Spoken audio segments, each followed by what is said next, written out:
கால்பந்து வரலாற்றில் முதன்முறையாக உலகக்கோப்பையை வெல்லும் அணிக்கு சாம்பியன்ஷிப் மோதிரங்கள். உலகக்கோப்பை மற்றும் வெற்றி பெறும் அணியின் பெயர் பொறிக்கப்பட்டிருக்கும் என FIFA அறிவிப்பு.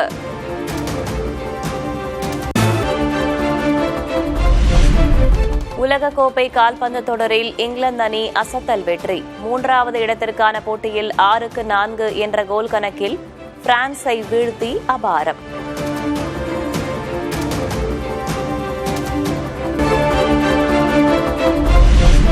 ஜூலை 24ஆம் தேதி வரை தமிழகத்தில் மழை பெய்ய வாய்ப்பு. மேற்கு தொடர்ச்சி மலை மாவட்டங்கள், வடக்கு கடலோர தமிழகத்தில் பலத்த காற்றுடன் கூடிய மழை பெய்யக்கூடும் என கணிப்பு.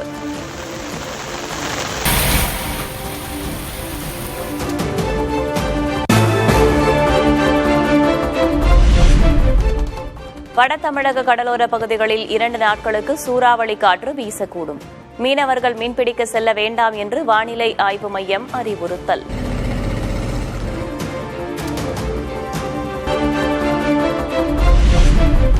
ஈரோடு பவானிசாகர் அணையின் நீர்மட்டம் 58 அடியாக சரிவு. ஆகஸ்ட் 15ஆம் தேதி கீழ்பவானி வாய்க்கால் பாசனத்திற்காக தண்ணீர் திறக்கப்படுவதில் சிக்கல்.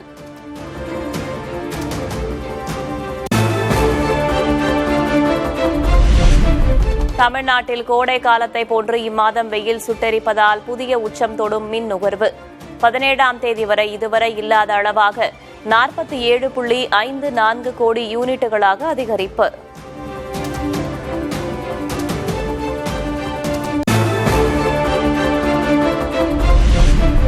நாளை தொடங்குகிறது நாடாளுமன்ற மழைக்கால கூட்டத்தொடர். முக்கிய மசோதாக்கள் தாக்கல் செய்யப்படும் நிலையில் இன்று அனைத்து கட்சி கூட்டம்.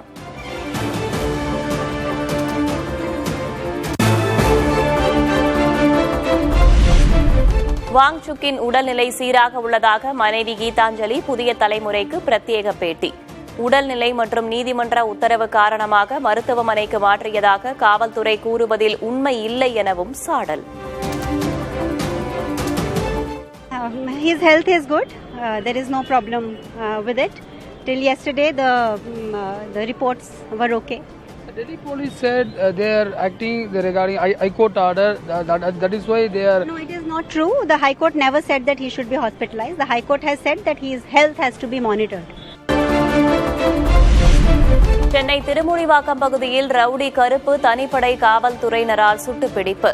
தலைமை காவலரை கையில் வெட்டிவிட்டு தப்பி ஓட முயன்றதால் நடவடிக்கை என காவல்துறை தகவல்.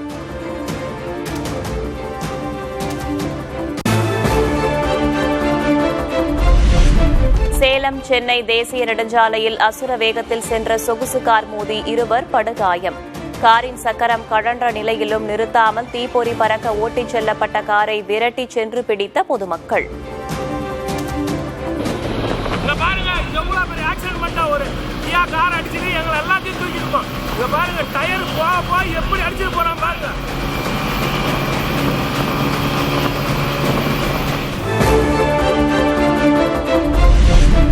கோவை பொள்ளாச்சி சாலையில் இருசக்கர வாகனத்தில் தீப்பொறி பறக்க ஆபத்தான பயணம் மேற்கொண்ட சிறுவர்கள்.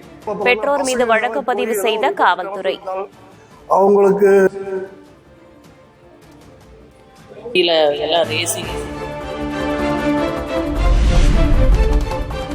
தமிழ்நாட்டில் E0 FIR முறை அறிமுகம்.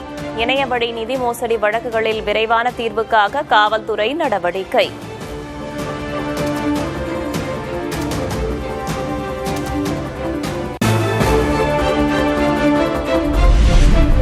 சிங்கப்பெண் சிறப்பு அதிரடி படையின் மூலம் கடந்த 1 வாரத்தில் 390 புகார்களுக்கு தீர்வு காணப்பட்டுள்ளதாக அறிக்கை. காணாமல் போன 9 பெண்கள் மற்றும் 9 குழந்தைகள் மீட்கப்பட்டு குடும்பத்தினரிடம் ஒப்படைப்பு.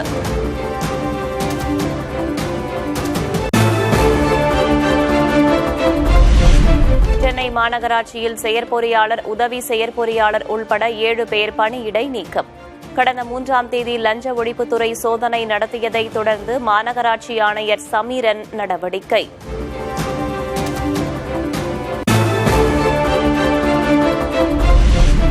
மதுரை KK நகர் பகுதியில் பெரியார் தோரண நுழைவாயில் இடித்து அகற்றம். போக்குவரத்திற்கு இடையூறாக இருந்ததாக கூறி நீதிமன்ற உத்தரவின்படி நடவடிக்கை.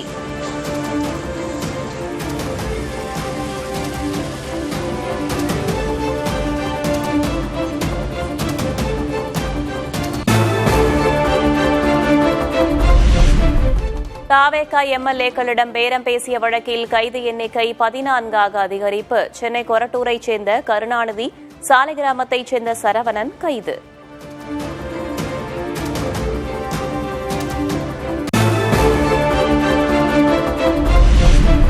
மதிமுக பொதுச் செயலர் வைகோவின் நாடாளுமன்ற உரை குறித்த நூலை வெளியிடுகிறார் ராகுல் காந்தி. டெல்லியில் ஆகஸ்ட் 4 நடைபெறும் நிகழ்ச்சியில் முதல் பிரதியை பெறுகிறார் முதல்வர் விஜய்.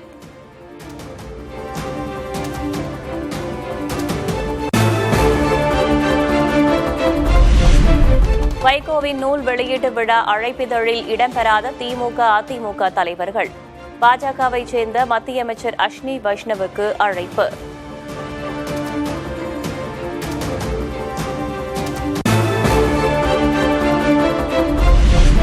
உயிரே உன் விலை என்ன என்று பணத்தை வாரி இறைத்து அப்பாவிகளின் வாயை அடைத்து விடலாம் என்பது மமதை. தாவேகா ஆட்சியில் லாக்அப் மரணங்கள், சிறை மரணங்கள் அதிகரித்துள்ளதாக அதிமுக பொதுச் செயலர் எடப்பாடி கே பழனிசாமி கண்டனம்.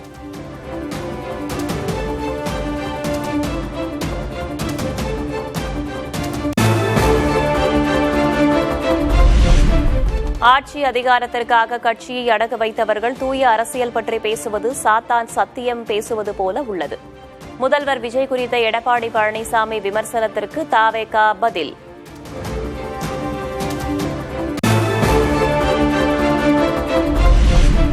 தமிழ்நாட்டில் வேடிக்கை ஆட்சி நடப்பதாக அதிமுக முன்னாள் அமைச்சர் ராஜேந்திர பாலாஜி விமர்சனம். நிறைய தவறுகள் நடப்பதால் தாவேகா அரசிடம் சுட்டிக்காட்டுவதாகவும் பேச்சு.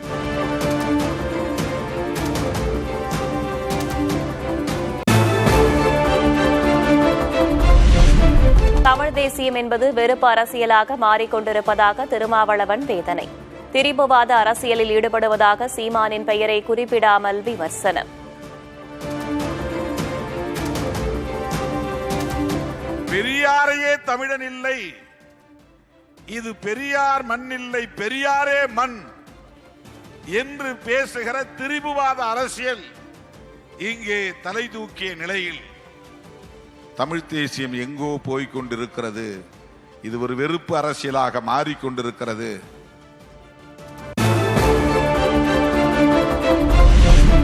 முன்கூட்டியே தேர்தல் வரும் என்று திமுகவுக்கு பாஜக ஆசை காட்டுவதாக காங்கிரஸ் எம்பி கார்த்தி சிதம்பரம் கருத்து. தொகுதி மறுசீரமைப்பு மசோதாவை ஆதரிக்க அழுத்தம் கொடுப்பதாகவும் விமர்சனம். பாஜக அவங்க கூட ஒரு பேச்சுவார்த்தை துவக்கிட்டாங்க. நீங்க ஒத்துக்குங்க, அதுக்கப்புறம் நாங்க ஒரே நாடு ஒரே தேர்தல்ன்றதையும் நாங்க கொண்டு வந்துடுறோம், அதுக்கும் ஒத்துக்குங்க.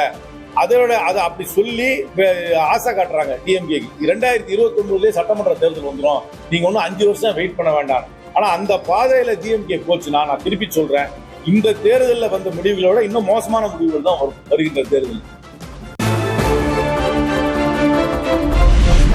தொடர் மின்வெட்டு பிரச்சினைக்கு நிரந்தர தீர்வு தேவை. தேமுதிக பொதுச் செயலர் பிரேமலதா விஜயகாந்த் வலியுறுத்தல்.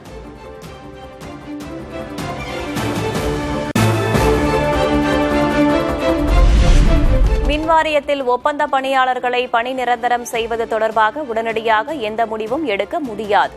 முழுமையான விவரங்கள் கிடைத்த பிறகே நடவடிக்கை எடுக்கப்படும் என அமைச்சர் நிர்மல்குமார் பேட்டி.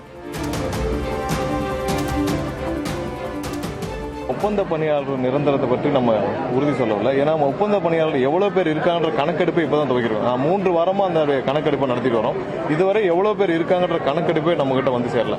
ஏன்னா இப்ப எல்லா தெர்மல் பவர் பிளான்ட்ல இருக்காங்க ஒப்பந்த தொழிலாளர்கள், ஒவ்வொரு இடத்துல சப்ஸ்டேஷன்ஸ் இருக்காங்க, நிறைய இடத்துல ஒப்பந்த தொழிலாளர்கள் வந்து கணக்கிலே இல்லாம இருக்காங்க. ஸோ அவங்க எவ்வளவு பேர் இருக்கான்னு கணக்கு